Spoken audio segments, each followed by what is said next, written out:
욥기 7장 13절에서 15절까지 제가 봉독해 드립니다.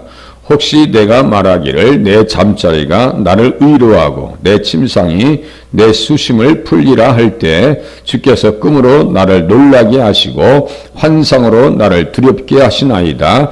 이러므로 내 마음이 뼈를 깎는 고통을 겪느니 차라리 숨이 막히는 것과 죽는 것을 택하리이다. 아멘. 욥이 당하는 그 고통의 정도를 욥의 말로 자세하게 본문에서 우리가 들을 수가 있습니다.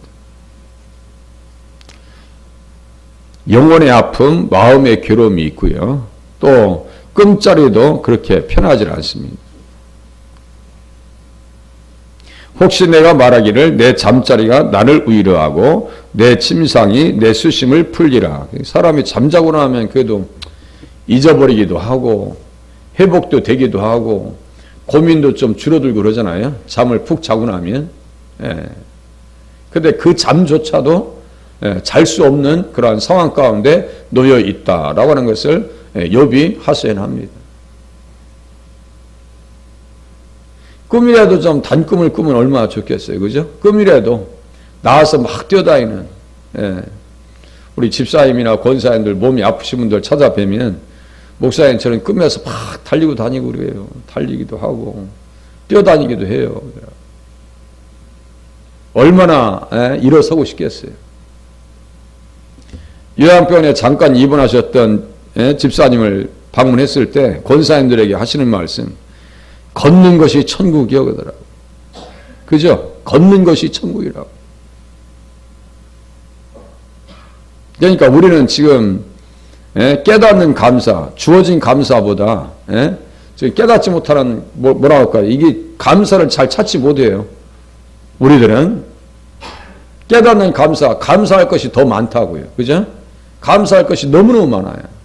상대적으로 보면 저는 병원 갔다 오면 항상 감사하는 생각들이 그냥 넘쳐나요. 아, 그렇구나. 상대적으로 하나님 앞에 거닐 수 있어서 감사하고 먹을 수 있어서 감사하고 잠잘 수 있어서 감사하고. 욥을 생각해 보세요. 이 감당이 되겠어요? 꿈으로도 환상으로도 나를 두렵게 한다 했어요. 15절 보세요. 이러므로 내 마음이 뼈를 깎는 고통을 겪느니라. 각고의 노력, 분골쇄신 이런 표현 들어보셨죠? 정말 뼈를 깎는 고통. 차라리 숨이 막히는 것과 죽는 것을 택하리이다. 내가 믿음만 없었더라면, 예수님만 몰랐더라면 아이도벨처럼 그냥 목숨을 끊는 것이 낫겠다 이런 얘기예요. 지금 믿음이 있기 때문에 차마 그렇게는 할 수 없는 거예요. 그죠? 믿음이 있기 때문에. 우리가 믿음이 있기 때문에 때로는 막 원망과 불평이 나올 때가 있죠. 믿음이 있기 때문에 그런 말을 하시면 안 되는 거예요. 그냥 견디시고 또 나를 다독이고 승리하는 자리에 서셔야 됩니다. 여기에서 끝나면 그냥 일반적인 설교로 끝날 거 아니에요. 항상 본문에서요. 예수님을 볼 수 있어야 되고 그것을 통해서 그 예수님을 통해서 나까지 보셔야 돼요. 무슨 말씀인지 아시겠어요? 본문에서 욥을 볼 수 있어야 되고 본문에서 예수님을 이야기할 수 있어야 되고 그 다음에 내 자신을 볼 수 있어야 돼요. 그게 뭐예요? 적용입니다. 그걸 강해 설교라고도 합니다. 강해 설교의 장점은 구약의 아주 먼 옛날에 있는 말씀을 오늘의 말씀으로 이해한다는 거예요. 이게 강해 설교의 특징입니다. 장점이고. 거기에 구속사라고 하는 것은 뭐예요? 예수님을 이야기해 줘야 돼요. 예수님을 본문에서 예수님을 이야기해 줘야 돼요. 그것이 구속사 강해 설교다 이렇게 이야기할 수 있어요.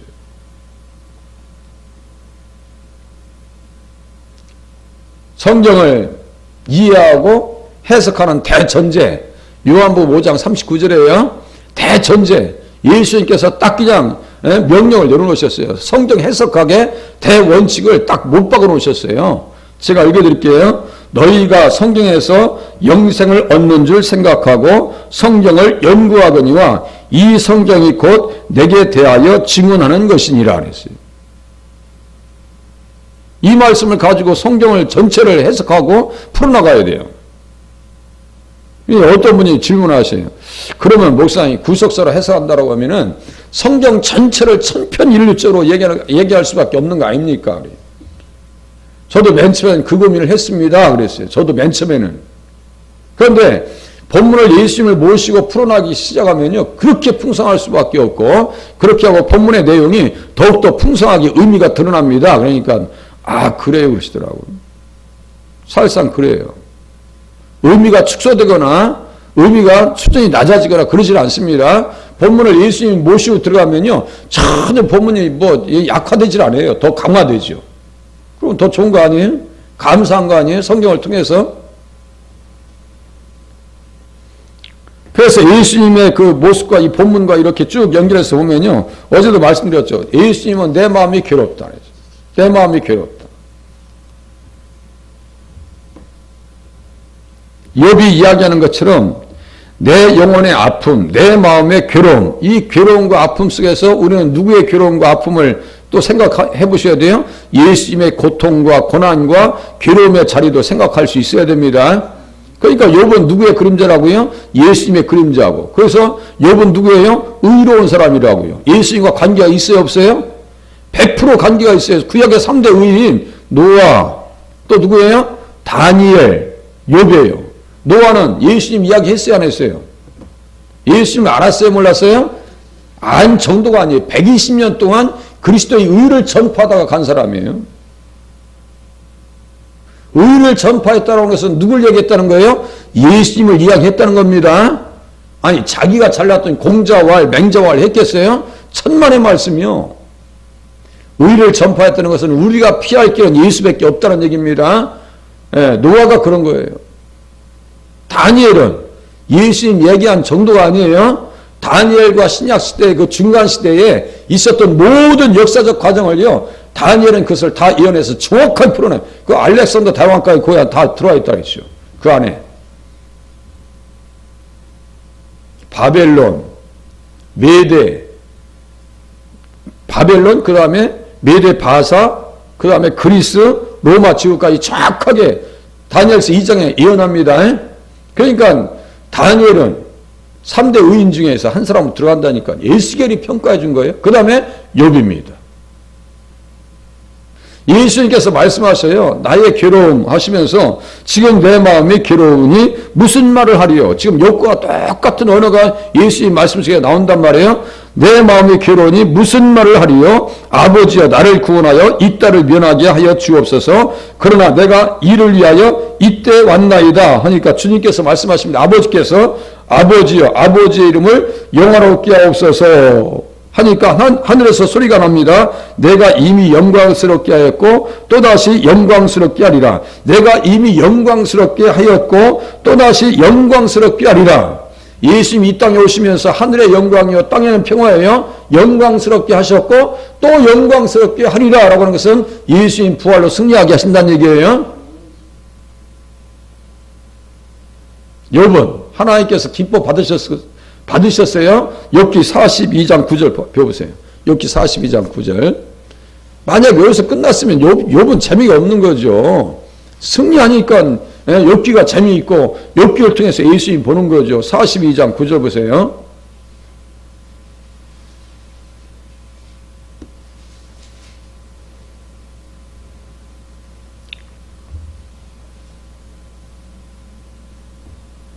이에 대만 사람 엘리바스와 수아 사람 빌닷과 나아마 사람 소발이 가서 여호와께서 자기들에게 명령하신 대로 행하니라.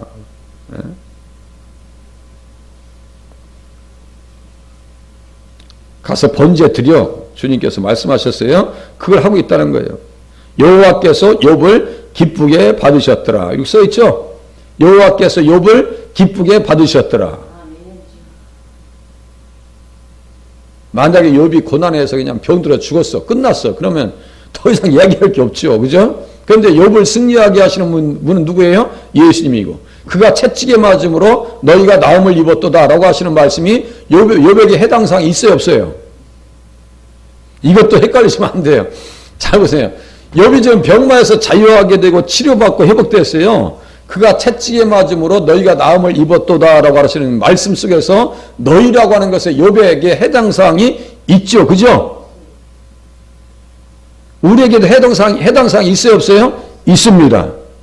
진리는요, 과거와 현재와 미래와 전혀 관계없어요. 영원한 진리입니다. 가만히 묵상하면서 그런 거예요. 그런 거, 그게 맞다니까요. 예? 히스기야 왕도 치료받아요. 히스기야 시대에 누가 활동했어요? 이사야가 활동했죠? 이사야가 어디 써놨는데? 이사야서 53장 써놓으면서 히스기야 왕이 그 말씀을 받았단 말이에요. 그가 채찍에 맞음으로 너희가 나음을 입었도다. 히스기야 왕에게도 적용되어졌고 지금 욥도 고통의 현장 가운데 있는데도 불구하고 욥은 그 치료를 받음을 통해서 주님의 십자가의 고난의 유익을 욥이 받고 있는 거예요. 맞습니다.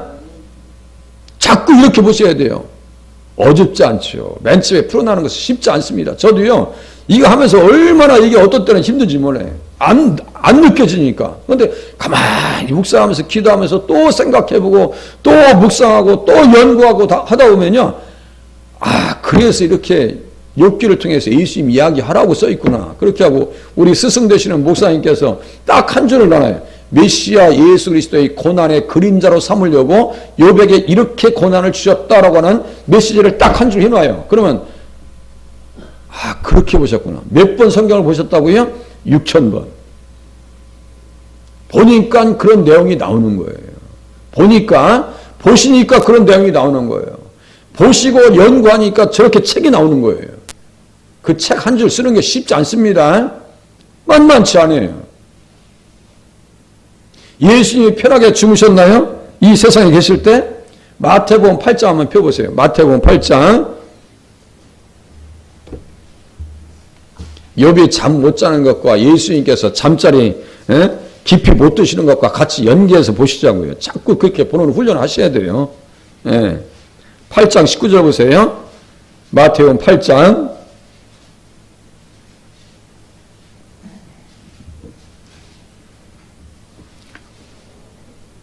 한 서기관이 나와 예수께 아뢰되 선생님이여 어디로 가시든지 저는 따르리이다. 예수께서 이르시되 여우도 굴이 있고 공중의 새도 거처가 있으되 인자는 머리 둘 곳이 없다 하시더라.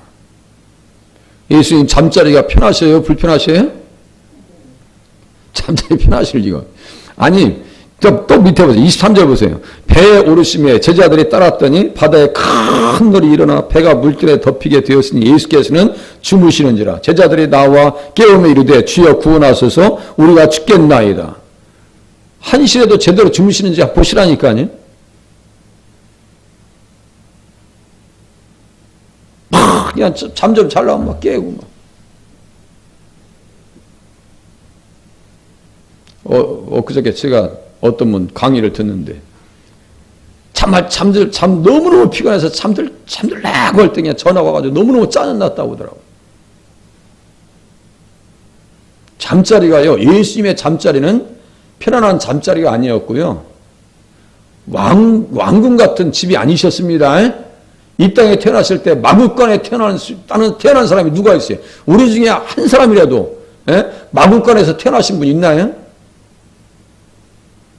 그 주님을 생각하면요, 신앙생활 잘 하셔야 됩니다. 예수님께서 어느 정도 미움받고 욥도 지금 똑같죠. 친구들에게 친구들이 대적합니다. 잘못했다 이거예요. 그렇게 하고 부인에게 버림받습니다. 부인에게 버려. 사탄에게 정죄를 받아요. 막 정죄하고 미워합니다. 사탄이 싫어합니다. 예수님도 똑같이 영적 그 자리에 계셔요. 시편 2장 한번 봐보세요. 시편 2장 봐보세요. 성경에서 누구를 찾으셔야 되냐면 성경 본문의 주인공도 찾으셔야 되지만 예수님도 찾고 우리도 찾고 같이 찾아가셔야 됩니다. 시편 2장 보세요.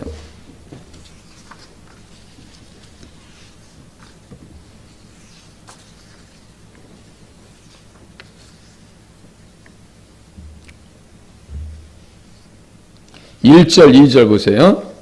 어찌하여 이방 나라들이 분노하며 민족들이 헛된 일을 꾸미는가? 세상의 군왕들이 나서며 관원들이 서로 꾀하여 여호와와 그의 기름 부음 받은 자를 대적하며, 이렇게 써있네요. 여호와와 그의 기름 부음 받은 자를 대적했다. 증오하고 미워하고 대적하고, 그죠? 이것을 다윗도 똑같이 경험했으니까 이 내용을 썼을 거 아니에요. 다윗도 사울에게서 사울의 옆에 빌 붙어 있는 도액 이런 인생들 있죠? 다윗을 대적합니다. 징계의 과정에 있었던 일, 연단의 과정에 있었던 일 속에서 어떤 분이 드러납니까? 예수님이 드러납니다. 그죠? 예수님이 드러난다고. 이 말씀을 그대로 예수님에게 적용할 수 있는 거예요. 이 말씀을. 사도들이 이 말씀을 예수님에게 적용하고 그리고 자기들에게 적용합니다. 다시요. 좀 전에 말씀드렸어요. 본문의 주인공 그렇게 하고 예수님 거기에 내가 들어가 있어야 돼요. 그거 내가 들어가야 적용입니다. 그 적용을 사도들은 어떻게 이 말씀을 자기 삶의 현장에서 적용했는지 그 말씀을 볼게요. 사도행전 한번 보세요. 3장 보세요. 사도행전 4장이네요. 네, 4장, 사도행전 4장. 사도행전 4장.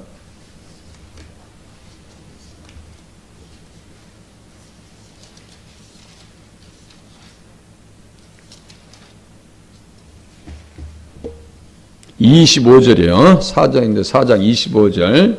좀 전에 이것도 말씀이에요. 25절, 26절 써 있네요.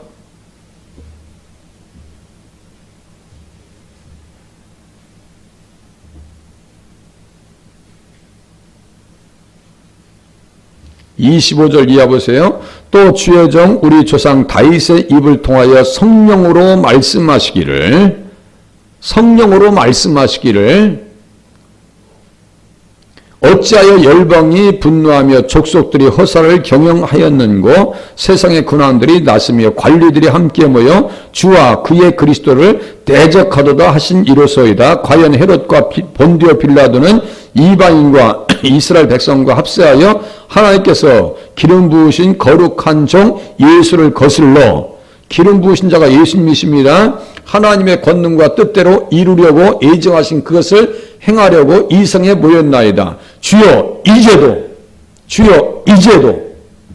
그들의 위협함을 굽어보시옵고 또 종들로 하여금 담대히 하나님의 말씀을 전하게 하여 주시옵시며. 이렇게 여기하고 있죠. 그러니까 보세요.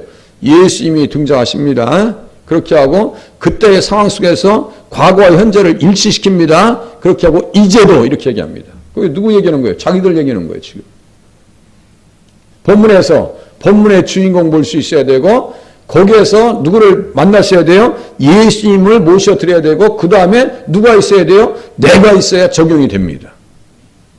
그러니까 어떻게 하셔야 돼요?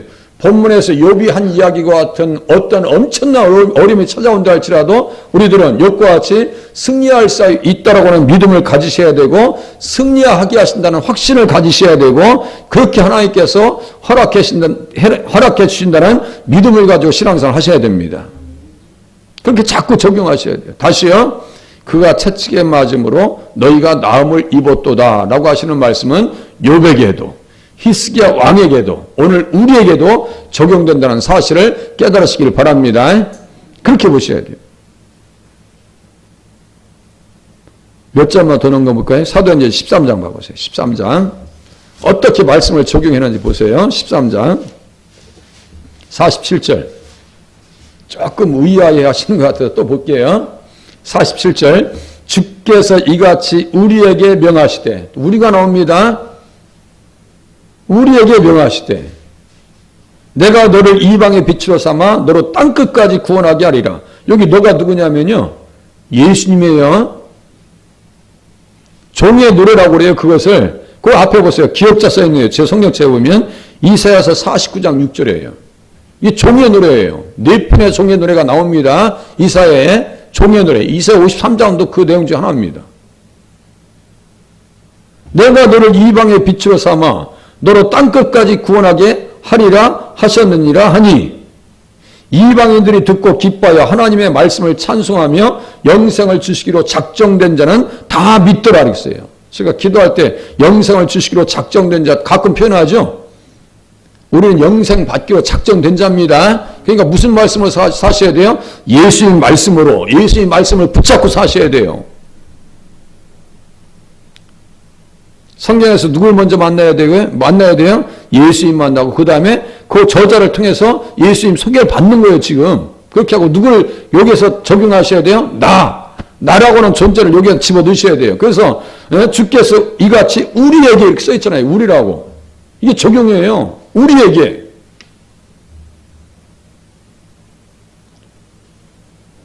오늘도 세상에 나가셔서 빛의 역할을 감당하고 욕과 같이 승리하는 자리에 서실 수 있기를 바랍니다. 기도하겠습니다.